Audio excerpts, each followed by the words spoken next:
आरू बघ इकडे, स्माइल तर दे. 22 जूनला होता आरूचा बर्थडे, पण ना काल काही कारणास्तव आम्ही गावी गेलो होतो. पर्सनल कारण होतं, त्यामुळे काल व्हिडिओ अपलोड करू शकले नाही, म्हणून आज करते.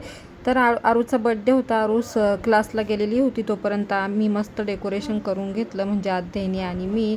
म्हटलं आरूला सरप्राईज द्यावं. ती आल्यावर, क्लासवरून आल्यावर बघितलं तर तिला खूप छान वाटेल, तिला सरप्राईज मिळेल, म्हणून मी मस्त बर्थडेची तयारी करत होते आणि अध्याय पण मला त्यासाठी मदत करत होता. मस्त थोडी घरच्या घरातच बर्थडे होता छोटासा. तिला फक्त तिच्या फ्रेंडला बोलवायचं होतं, तिची इच्छा होती म्हणून.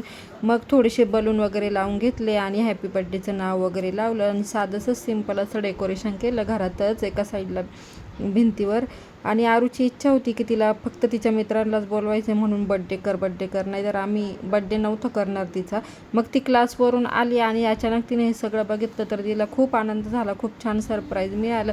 मग मी तिला लगेच ड्रेस दिला, तिला बोलले की तू रेडी होतोपर्यंत मी बाकीचं आवरते. मग ती छान अशी रेडी झाली. आम्ही एक रील पण बनवून घेतली त्यावर, आणि ती रेडी झाली आणि मी इकडे लगेच टेबल सजवायला घेतला. म्हटलं थोडं फुलांनी वगैरे सजवावं, मग छान वाटेल. आणि मित्र पण येत होते, तिचे फ्रेंड्स यायला सुरुवात झालेली होती.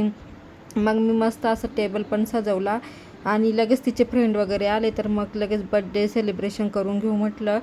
छोटंसंच होतं ना घराच्या घरात, त्यामुळे मग फ्रेंड वगैरे आले. मग तिची आत्तू वगैरे आली. मग आम्ही सगळ्यांनी तिचं औक्षण केलं.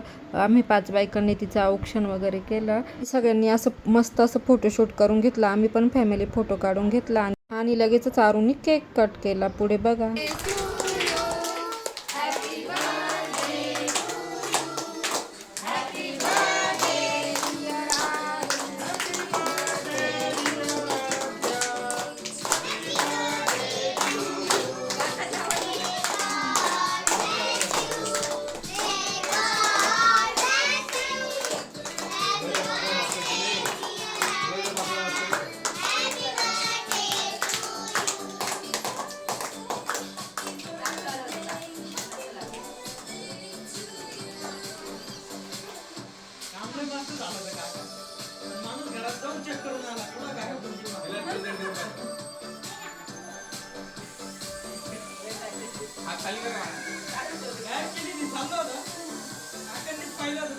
मग केक कटिंग वगैरे झाली. मग सगळ्यांनी तिला केक भरवला, तिच्या आत्तूने आणि मामाने पण तिला केक भरवला आणि सगळ्या फ्रेंड तिला लगेच गिफ्ट देण्यासाठी इथे आले. मग सगळ्यांचा एक फोटो पण काढून घेतला. अशा प्रकारे आम्ही आरूचं बर्थडे सेलिब्रेशन केलं. व्लॉग आवडल्यास लाईक करा. Bye bye.